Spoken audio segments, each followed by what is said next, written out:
Hey, everybody, Dr. Tom Moorcroft back here with you for this episode of the Healing from Lyme Disease Summit. And today I'm really excited to be interviewing Kelly Kennedy, a really great friend of mine who we've spent some time together talking about something that's so important to me, which is the lymphatics. Lymphatic drainage. As an osteopath, you know that I talk a ton about the importance of this and particularly drainage out of the head, the neck, the sinuses, as well as relaxing the vagus nerve. So today we're going to be talking about issues in the tissues, the connections between the lymphatics and the immune system. And I wanted to tell you a ton more about Kelly because she's one of these practitioners that I know who just really spreads her wings and shares the love in her heart for other people. But I wanted her to introduce herself a little bit differently than a lot of people. And that is because when we start, right before we started, we set our intention.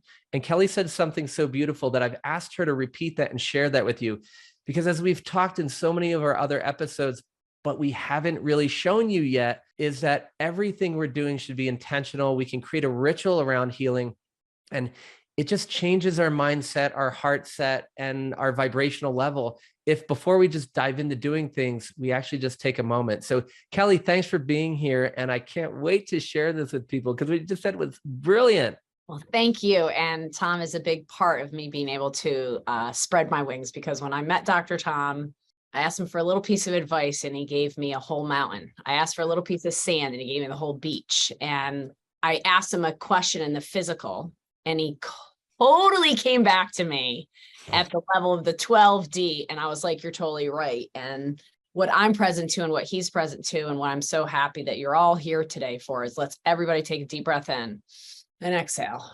I set the attention and focus today that all the words, the nonverbal communication, all the things that come out of Tom and I, as we always and have from the moment we've met, stayed connected in our hearts, allowing us to have the opportunity to have everybody that's listening to really receive what we're trying to communicate, to allow them to really understand what it really means to have the power inside us heal.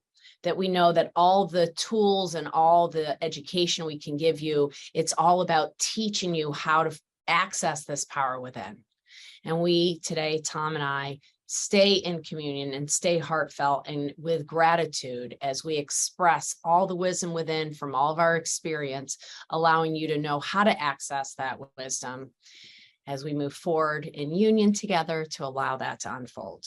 And so it is. It wasn't exactly what I said before because I stay in the present moment. Yeah.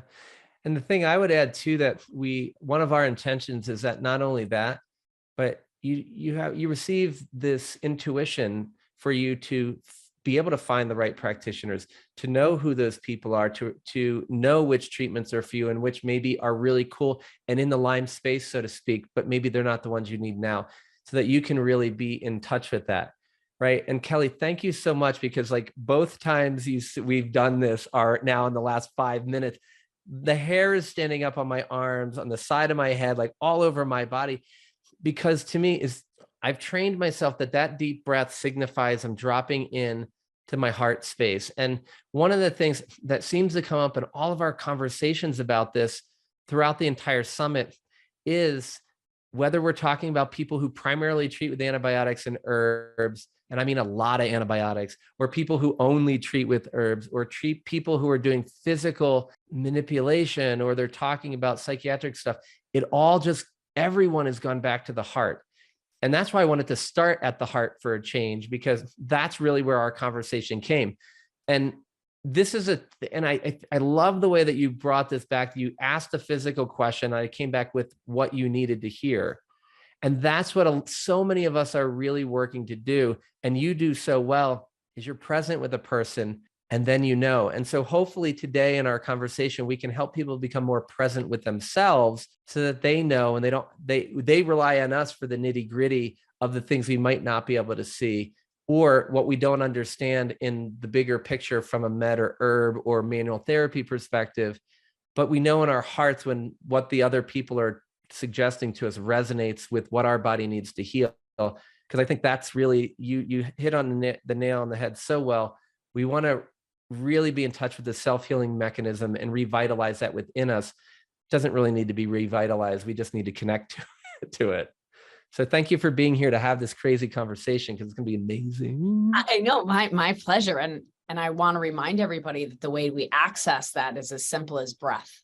conscious breath, and that there's nothing you have to do.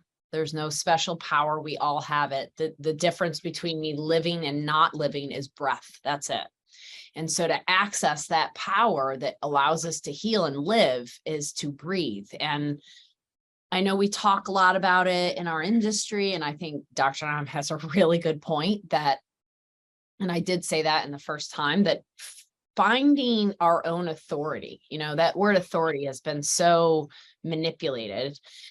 And authority from the Latin, from the Greek derivation, it means from self. So it's very interesting to me how that has been so manipulated, where authority means from self. And so the only authority we should listen to is our hearts.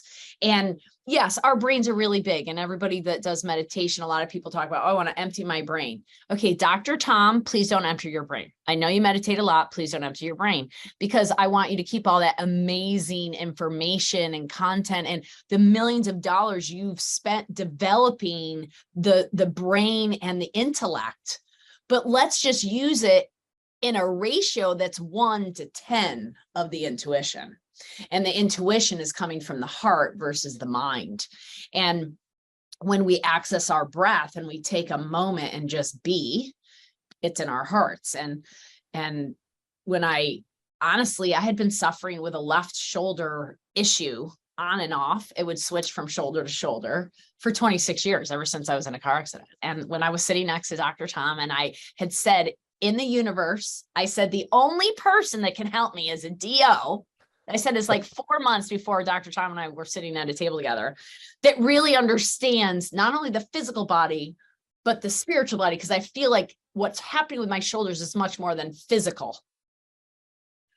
And I don't like to often ask my friends questions when we're sitting at dinners, having downtime, but also opportunities are presented to you for a reason. You got to stay present to it. And so Dr. Tom's sitting next to me, and I was like, he's really present.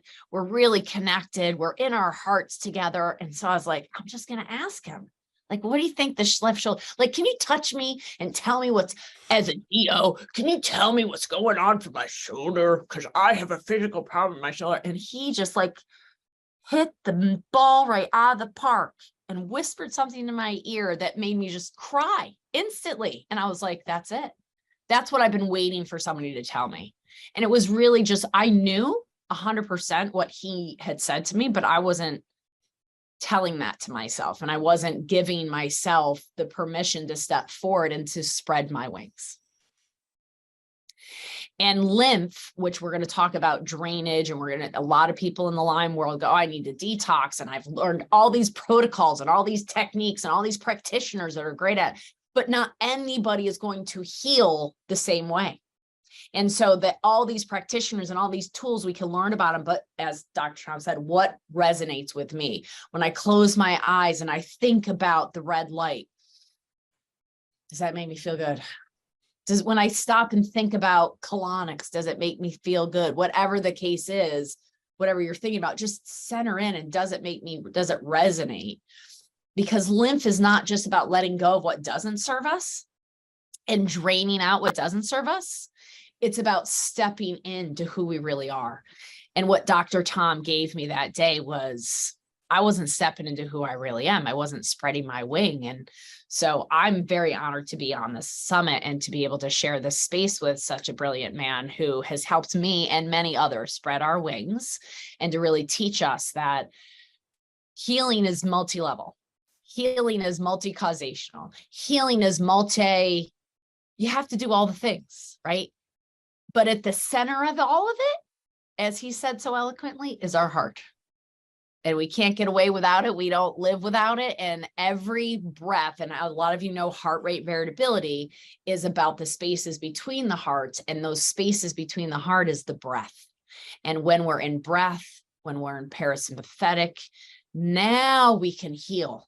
Because I find so many people, particularly with Lyme, with that chronic disease that causes us to feel like we're constantly in fight flight, that we are being strangled because it's taking our oxygen, and maybe we can't breathe well because it's up in our sinuses. So we are physically feeling less oxygen. So we feel claustrophobic, but being able to take a conscious, slow, deep breath and feeling where the tightnesses are and lending that frequency, that energy, that air to go to that space and allowing it to come out of the body. And physically being touched definitely helps, but you can do this at home with just your breath as well. And it allows the body to go in that parasympathetic. Then when I take my herbs or I do my red light, now I'm in a position where my body's receiving that. I think it's so important, Kelly. Like a lot of what we've been talking about, it comes up with the people who I've done, who I'm most heart connected with. And I feel like I'm connected with everyone here. Otherwise I wouldn't be on the summit. But the people like I was talking with Sinclair Kennelly, who I've done an entire meditation program with, and we've had these conversations and we're going to talk more about like the science of love after we dovetail through the lymphatic system. But what's so cool about it is we're all talking about, it's not just knowing the things to do, but the order to do them in. And so I just want to highlight and emphasize one thing you were saying I want to do that for all of them, but so rewind and listen to the whole thing again, because it's like just gems. But the part about not just about what do we want to release, but what we want to hold on to. When we feel inside, the thing is, I think we've been trained out of feeling with our heart because we're afraid we're going to be hurt. And it's actually the way to be okay and equanimous is to actually open the heart. Protecting the heart actually makes it hurt more. But it's like this, can I get out of my head? Like you're mentioning, but the vibration, one of my mentors said, hey, if you are doing something manually and you move your hands this way, does it make it more lifeful or less lifeful? Right? So are you resonating at a healthier, does it feel better or does it feel worse? Right? Do you, when I think about the therapy, does my heart open up or does it close down? It's no harder than that.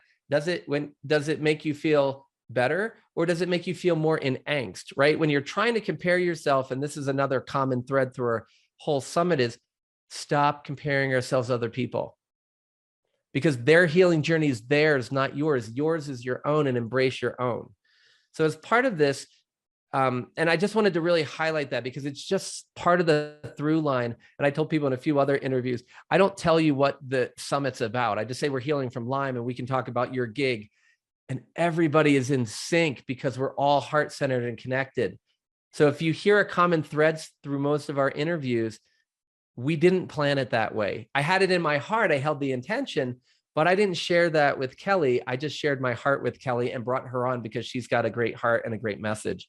And so part of your message here, and we talk so much about lymphatics, but how did you come to lymphatics and what do we really need to know about it in healing from Lyme disease that makes it so potent? And Dr. Tom has no idea really the type of work that I do on a professional level every day, because we get to see each other at seminars, but we don't necessarily get to see each other in practice. But literally, as you're explaining that, I was like, oh my God, I want to explain what has happened in the last 6 months. Everything in my life has changed. I've been in this industry for 26 years. I started pre-med. I was at Cornell. I wanted to be a doctor because my father had Hodgkin's. And I was selfish. I didn't want to get cancer. Nobody could tell me how to not get cancer. So I thought, if I go to college to become a doctor, I'll figure out how to not get cancer. And within that first year at Cornell, I was in a horrible car accident. And that left me with some long-lasting injuries in my vertebrae. I compressed a couple of vertebrae. I was scalped, have a big scar on my head, and I lacerated my spleen. And so after about 3 years of going to every professional, like all you have, I went to the pain specialist, the orthopedic specialist, the support groups, I can't remember what actual medical doctors are called now in all their specialties, kind of funny, but I went to all the specialties, right? And I went to the hypnotherapist, and I went to the Reiki person and the massage therapist, because I was in Ithaca, New York. And if you know anything about Ithaca, New York, it's still 1970 there in a lot of ways. And so I went to the crunchy people and I went to the medical professionals for about 3 states over the course of 3 years. And basically what they gave me was drugs, prescriptions to manage my pain, and to tell me to sit still, which didn't really work for my body or my personality. So on that journey I went, and when I found this terrain medicine, bioregulatory medicine, quantum medicine, whatever you call vibrational medicine, I learned that there was a science behind it, that it wasn't just woo-woo, that there was quantitative assessments, heart rate variability, contact regulation, thermography, live blood analysis. And I was like, oh my God, this is so exciting. We're figuring out why people are really sick. And there's 2 blockades to healing, and then 7 things that contribute to make everybody sick. It's never one thing that causes one thing, it's multi-causational. And there's 2 blocks. Those blocks are dental foci and scars. If we have physical scars, they'll block our fascia. If we have dental foci, they'll block.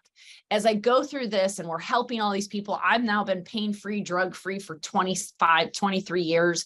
Everything's going well. We're helping all these clients from all over the world. We have all these people now. Once I start the podcast in the summit world, I'm like, all these people we're helping. And I'm now challenged with, go teach what you do. And I was like, huh?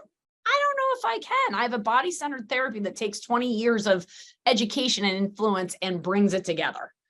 And I realized as I went to teach it that I saw the body in one way. We have a mammal, the brain and the brainstem, and we have a heart, which is our vibe, which is our body electric, as our good friend, Dr. Schaffner calls it, right? So we have this body electric that is our fascia.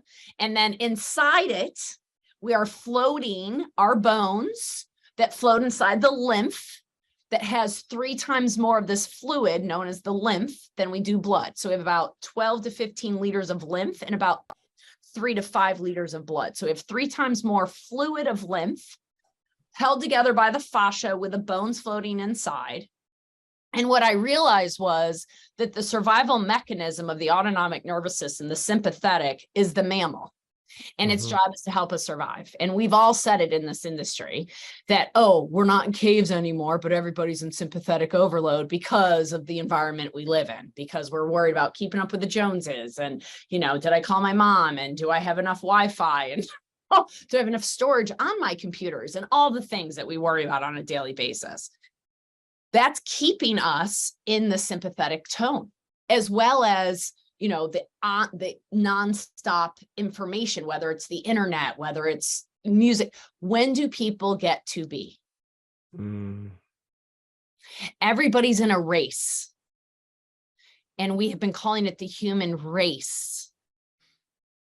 And this mammal, this brain and brainstem feel trapped inside this body. And it has been head forward, shoulders rolled in, protecting the heart the whole time, because the mammal's been shrinking to protect the vitality of what really makes it run, which is the heart. And so the physical work I do is to help open up the cage of the fascia, the lymph, the bones, and get the flow to open so that the heart can sing its song. And we stop letting the mind run the show, which has been the problem, and worrying about it and thinking about it, versus I'll learn all this stuff and then I'll take a breath and I'll sink into my body and I'll go, where do I start? And those of us that get the best results because we're efficient and effective and we're very well schooled, we get the best results. And the reason that Dr. Tom is attracting all these great practitioners, because he's one of them, is because we're able to sink into our hearts. And just like he did with me that day, sit next to me, meet me, breathe with me, and go, Kelly, this is what you need to hear. And it made, what an impact it made, much more than an adjustment he could have given me in a physical way. He gave me an adjustment to my physical, emotional, spiritual body. And I would argue that every single practitioner works in the physical, the mental, emotional, and the spiritual body. The problem is most of them are not aware that they're working on those levels. Right. And that when you find practitioners like myself, like you, like Sinclair, like Dr. Christine, like so many others on your summit, you know it, your body knows it, because all of a sudden weird things start to show up and you go, I don't know why I'm crying all of a sudden when I'm with you. I don't know why I all of a sudden feel lighter when I'm with you, because your body is telling you you're finally with somebody that knows how to listen, and that we're here to teach you how to listen, to your body. And that's really our goal, all of us, is to help you learn what your body needs so you can do it in the right sequential order and unwind this, and allowing you uniquely to unwind it for you than anybody else. Yes, probably using the same tools. Yes, probably using the same education, but not in the same pattern because you didn't wind into that tangled pattern of which you're in. And our job is to help you unwind it and then allow it, just like the fascia does when we just hold it, to reorganize and go back into structure and go back into coherence, because all of life is coherence. All of life is structure. There is nothing in nature that is not perfectly unique and yet within a beautiful coherent pattern called the golden ratio, the Fibonacci series. It's over and over in life. And our hearts, when we're in coherence, create that sort of vibration, that frequency. And then the vibration is then spread throughout the lymph, and we are vibing a healthy, regenerative frequency that uplifts all of those that are around us. And the body electric heals by just touching. You know, what's so crazy is like, I'm like, we want to make sure we tell people a little bit about actually what the lymph is from the conventional approach to it. But what's really interesting to me is that I agree with all these things you're saying. And it is like, that's the part that gives us this. And everybody's like, you get so much done. Do you sleep? I'm like, yeah, I sleep a lot. And they're like, really? How do you get all this done? I'm like, because I like plugged into the same power that you are, that everyone here is too. But I think there's this fear, and you would mention like, you know, we're the human race, but also a lot of these doctors are trained to be human doings, you know, but we're really human beings, right? And that word that you use, being, is just like, boy, and it goes, and I was thinking about that lifefulness I was talking about, and does it open up? But it is when you're feeling that frequency, when you're in harmony. I think humans are really innately different in our brain structure, that we have the ability to get out of sync with everything around us, right? And it's even like animals that fight each other for, you know, the hierarchy in their pack or their clan or whatever they're called in the big herd. Once it's over, it's over. They go, they shake it off. And lo and behold, if we go back to lymphatics, for me, it's a low pressure system, so it needs different types of movements, which we can dive into. But it's that sometimes it's a shaking, but wow, if we could just get the vibrational frequency of love spreading throughout our body, all the other physical, mechanical things would work so much better. But it's like you're giving yourself micro lymphatic pump that is the most innate and deep peace, right? And it's like, I feel like people who, if we're setting anybody off by dropping into like the core of this thing right now, that is so beautiful, and sit with it. Like my friend Joan Rosenberg said, and she's been on previous summits with us. One of the biggest challenges people run into is they're afraid to experience uncomfortable emotions.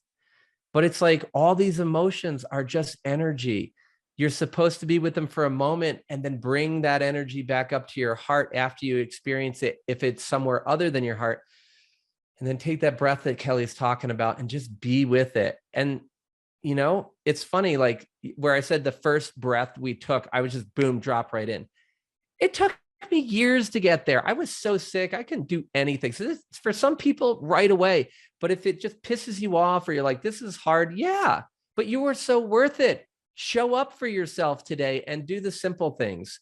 So thinking about simple things, Kelly, like maybe you can touch on a little bit about the mechanics of lymphatics as most other people describe it, so that people can have a groundwork for taking our conversation and understanding how it plugs into what they're hearing elsewhere. And then one of the things I love that you proposed chatting about is just how could we do a little bit of self-lymphatic massage? Because so many people want to drain their lymphatic system, and they're like, do I need a lymphatic massage therapist, blah, blah, blah. Maybe you do, but you could start at home. And I would love for you to share a little bit about that, because it's so powerful. Absolutely. And I want people to start to think about drainage over detox. Drain, drain, drain versus detox. When you drain, the detox happens naturally.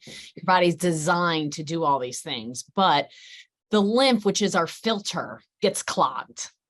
And you change the filters in your car, you change the filters in your air filters, you change your filters in your house, but we don't change the filters in our body, and we don't think about it necessarily because we've never been taught about the lymphatics. Most of us haven't heard about it until somebody in our family has cancer or some kind of chronic illness. And then we go, oh God, what do I do with my lymph? Is there a valve over here? Can I drain it out and be done with it all?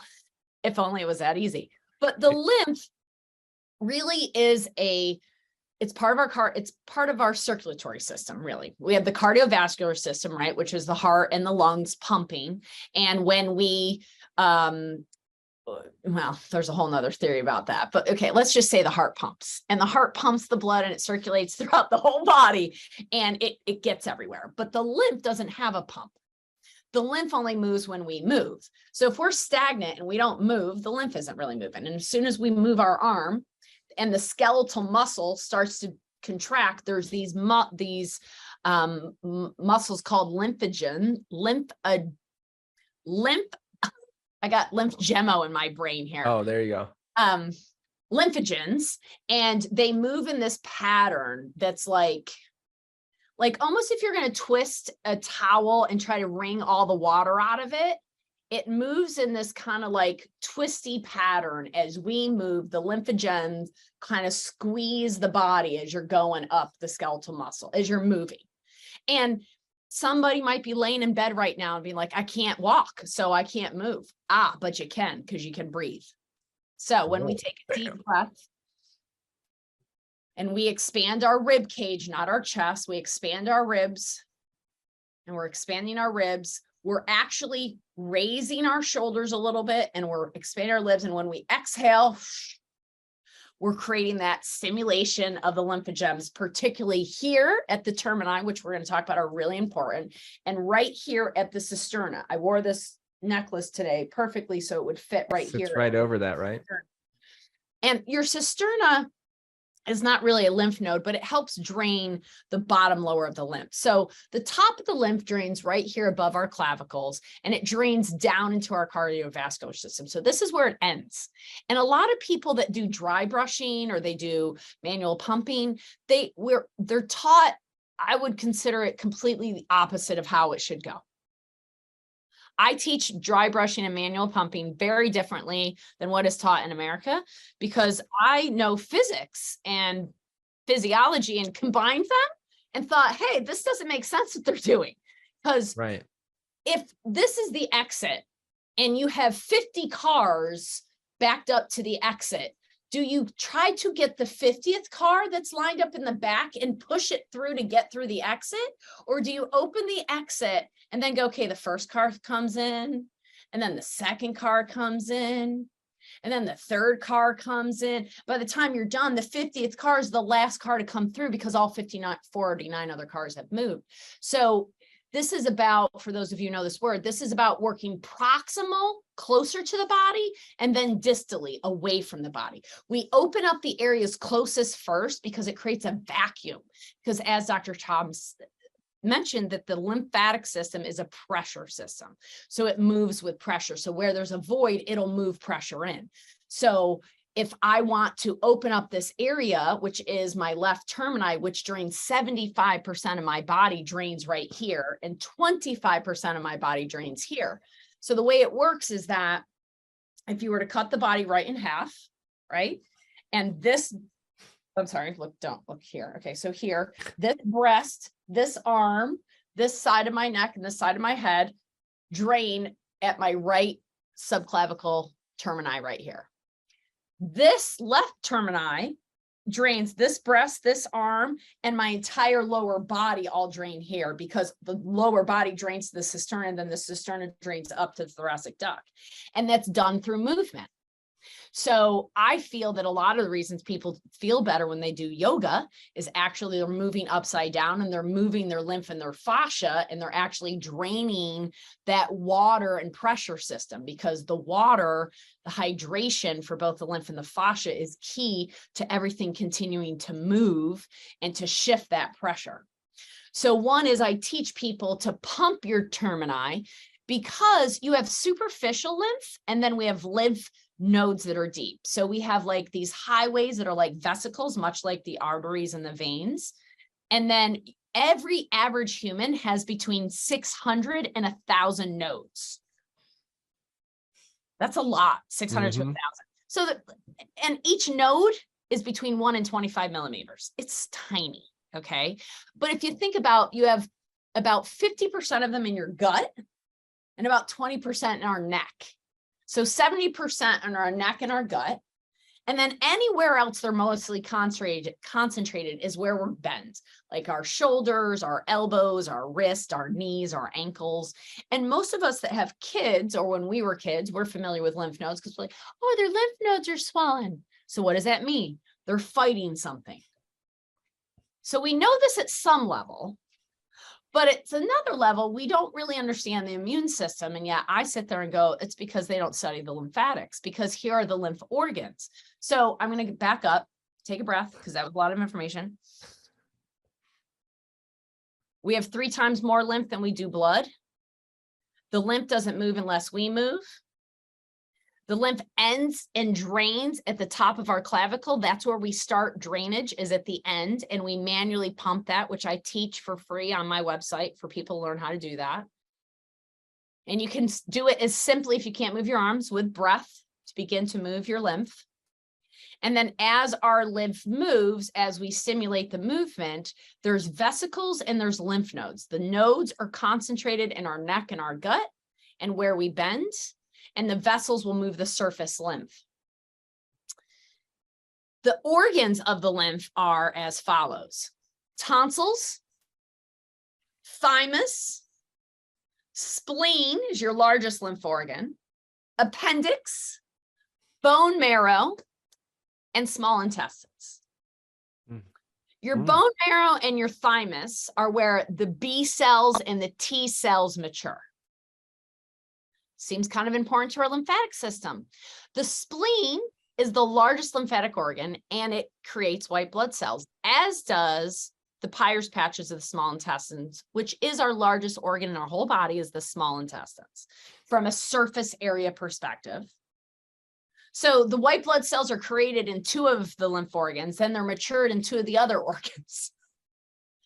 Are you starting to see the connection of the immune system? And I know that you talk a lot about mast cells, and the mast cell whole experience for me is a lot what's happening in lymphatics from an overstimulation of what's happening in that space between the cells that the body's responding to. And the white blood cells, the lymphatics, are creating a response to that that's inappropriate, perhaps, for the environment. That's a whole nother summit. But just to bring it all together to get people to realize that the lymph is our body's ability to identify what the toxicant, the pathogen, or whatever it is in the body at the level of the node.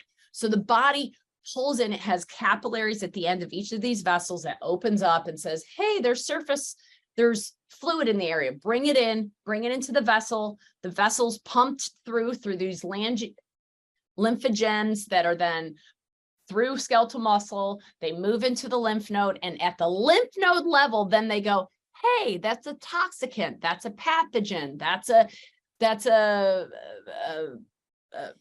immune challenge of sorts, a bacteria. So we got to create a certain white blood cell for that versus this. And that's the war, if you will, that's waged inside is the immune system. And now the body can take that through. What I find with people that have chronic Lyme is that their body's been building a protective mechanism in fibrinogen against the Lyme. It's trying to put it in benign areas like shoulders, like joints, like cavitations in the teeth, like scars. And it likes to hide out there in the fascia. And it's got all this fibrinogen, all this like what I call cobwebs basically around it. And that's the fascia adhesion. And that when we start to pump the lymph and we create space, and then we start to stimulate the fascia, what's hiding in the fascia can come out through the lymph, it can be pumped out, and then the liver and all the emunctory organs can take over. But I think that so many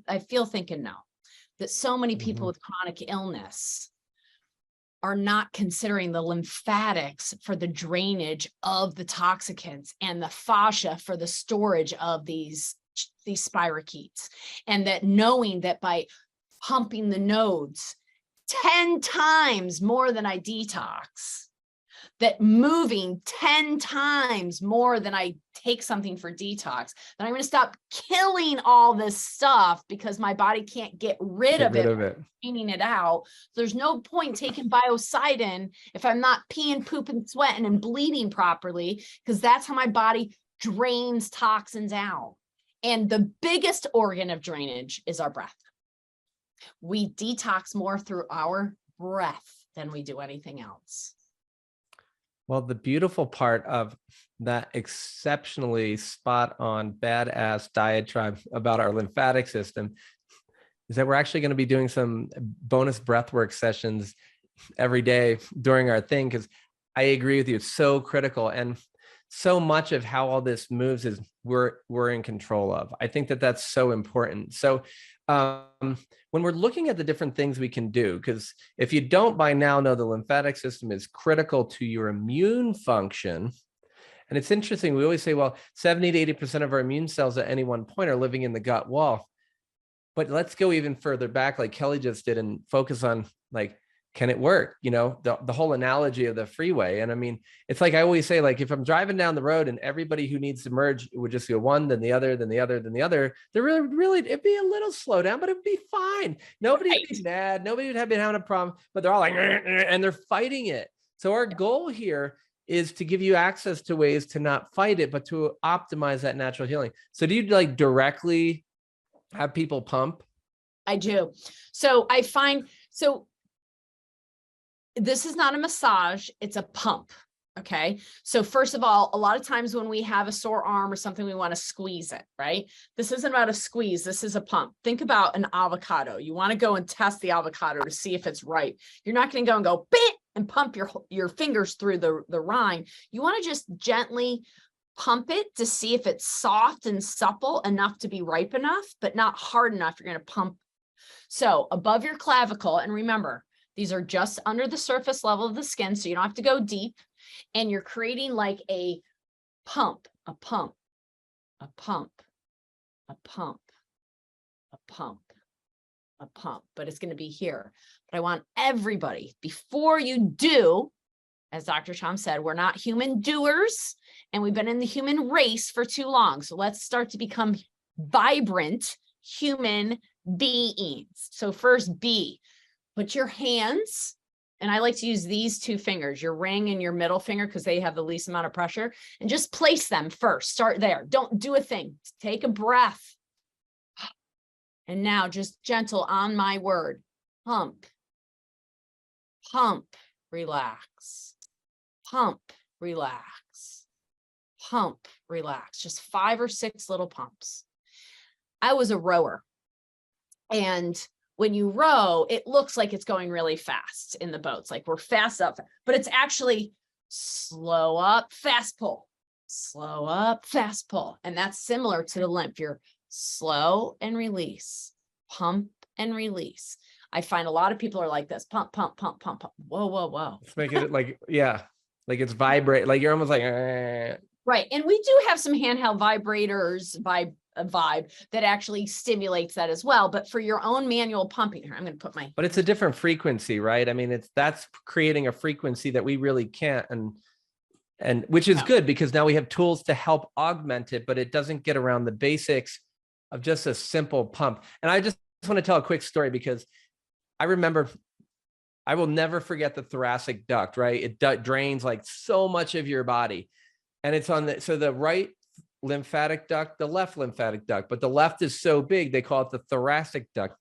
I went into my first anatomy exam for our thorax, and they put a little pin in this cross section. So we saw it. The thing was bigger than a garden hose in diameter. I had never, of all the cadavers in the whole room, I had never seen a thoracic duct remotely that big. And so like, I didn't think it was supposed to be that big. So I was like, this can't be that. I don't know what it is. And I got it wrong. And then they were like, it's a thoracic duct. I'm like, there's no way. I mean, it was huge, Kelly, but the cool part about getting that one wrong, which, you know, for most of us like me, we don't like getting things wrong. I'll remember it forever. it's variable in different people, but it's so important to unclog the entrance, like, or the exit, however you want to call it. But it's the entrance into the venous system, which is the exit from toxicity, and it's the entrance to cleaning out. So like you said, detoxification happens naturally. So the pump, and it's like, it's really cool. And just for everyone, like, I've spent years and years and years, hours and hours, thousands of hours training in and teaching osteopathic manipulation, and sort of the more esoteric, where you're kind of getting in there and you're just barely touching stuff to because we're reigniting self-healing.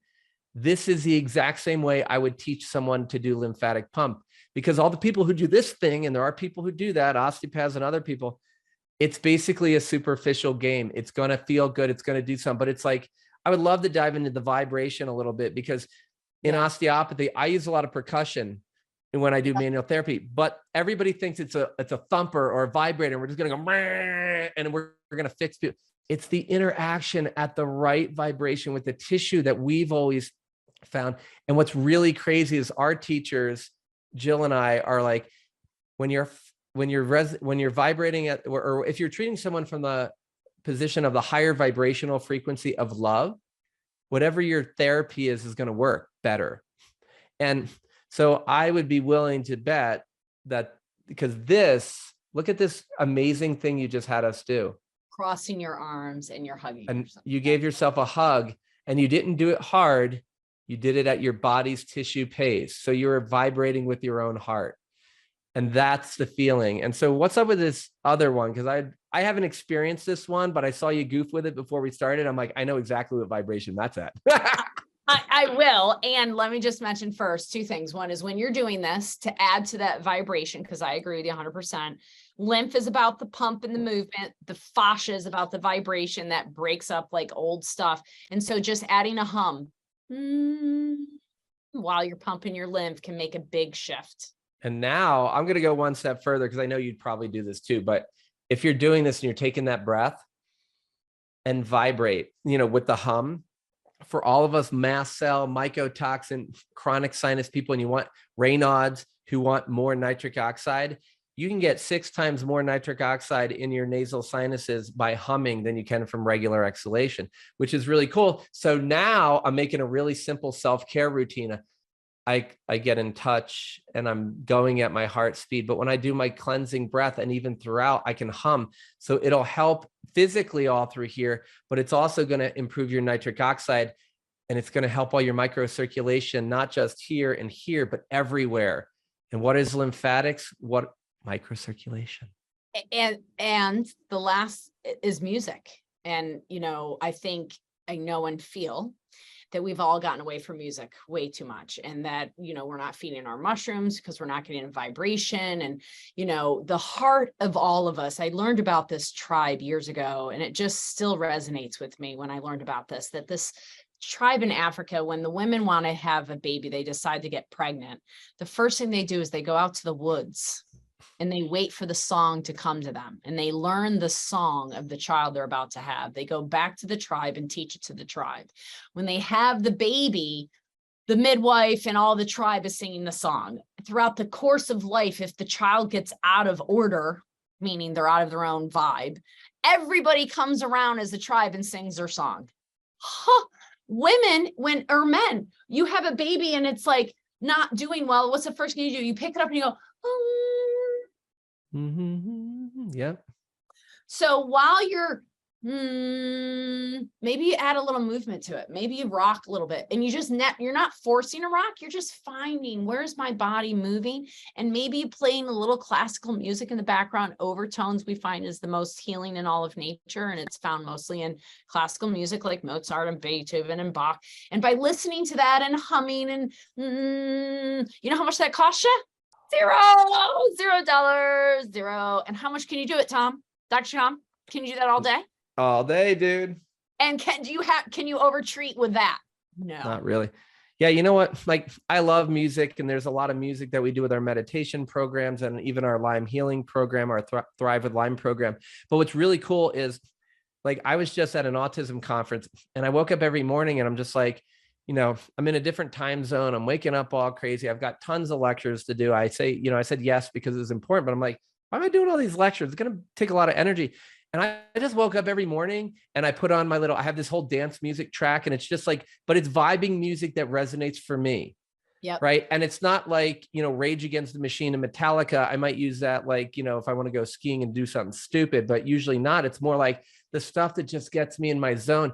And I just every morning, even before I'm getting in the shower, I'm dancing. I get in the shower, I'm dancing. I get out, I'm dancing. But it's my zone. And it's like, when I do that, it's just like it wakes you up in such a way. And then I can do it throughout the day. So like literally every time I have downtime, I have my groove in the background, and that works for me. And it could be and it's really the overtones of the drum and the human voice that really get me going. And I'm a guitarist, but I love percussive guitar on top of everything else. And when you go to the other stuff, whatever it is for you in that moment, and it changes. And this is the thing. It's like, go with the flow. Like it's like the dance moves are great, because what I feel is like, I'm even doing it now. I'm like loosening up my back because I've been sitting in the chair, and we like to bop. And then, what we do though, our kids do this all the time. And then my patients go, oh, or my parents of the kids, they're like, oh, they're hyperkinetic. I'm like, well, they're trying to move something. Don't stop them, encourage it. Yeah. And also find a way to do what their body's not able to do at the moment. So I love what you're saying here. It's amazing.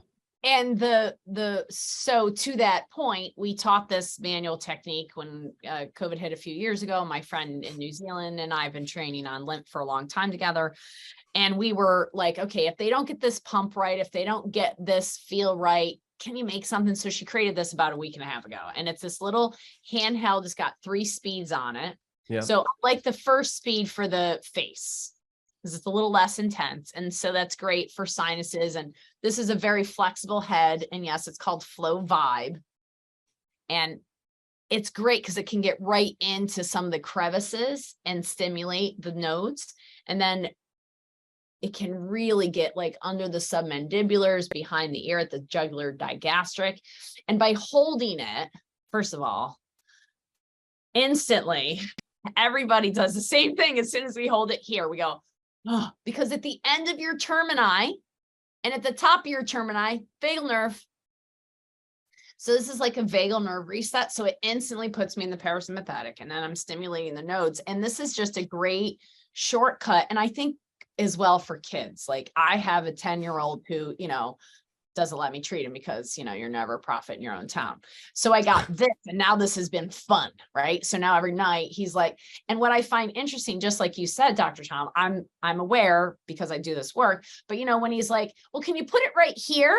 I'm like, yes, I can. You got something stuck there, do you? Okay, let's do that. And then I was here for a while, and he's like, well, can you put it like right there? I'm like, yep, I sure can. And he's just telling me where it's now stuck in the body because it's mobilizing and it's moving out. And then he had a great movement the next day. And what I mean by movement is poop. And so many people go, oh, I need to do colon hydrotherapy, and I got to do a bowel cleanse, and I got to do all this bowel stuff. And I'm like, yeah, move your lymph. 50% of your lymph is in your gut, and watch your bowels open when you work your lymph.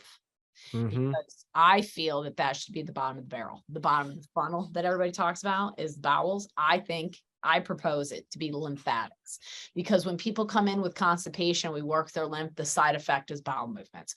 When people come in with infertility, or they have off periods, and we work their lymph, or they've been in menopause for 3 years and we work their lymph, they get a period, or their cycle regulates, or they get pregnant as a side effect of wellness, because the side effect of healing is procreation.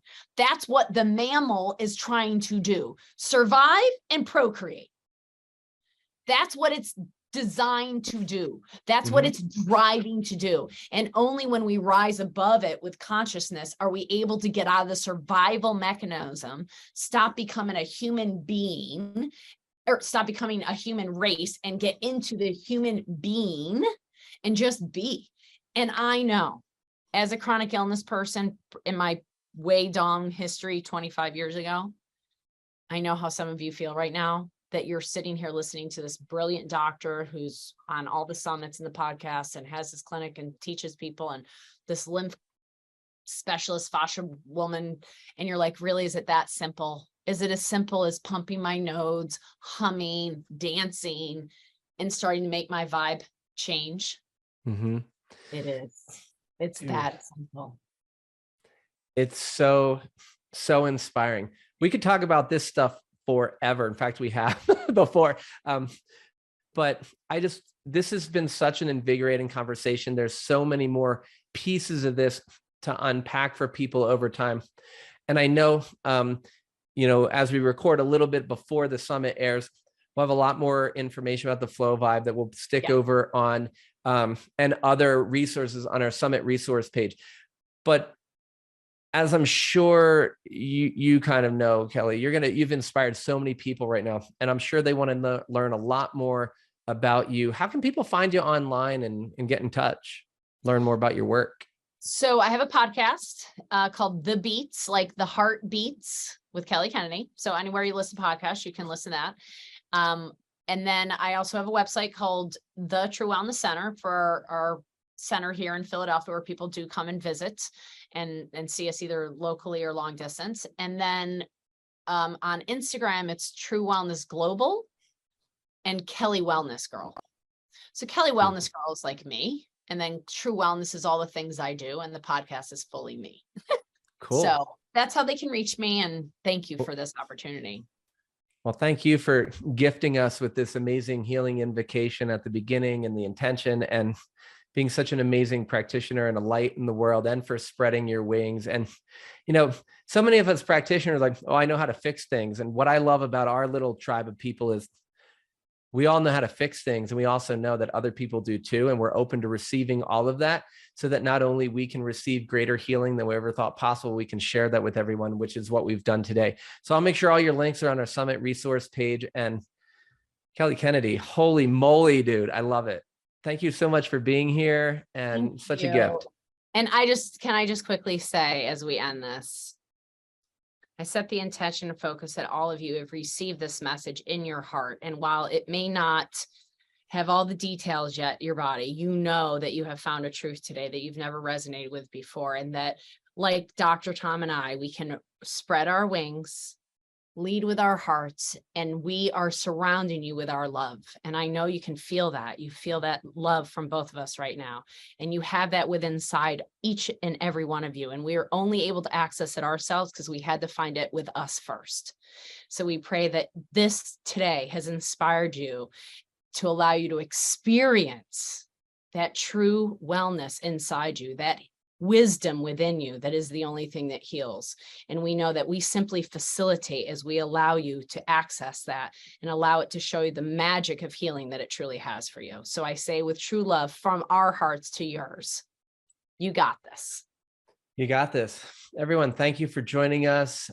This has been such a pleasure, Kelly. And everyone, this is Dr. Tom. I'll see you in the next episode. Until then, you got this.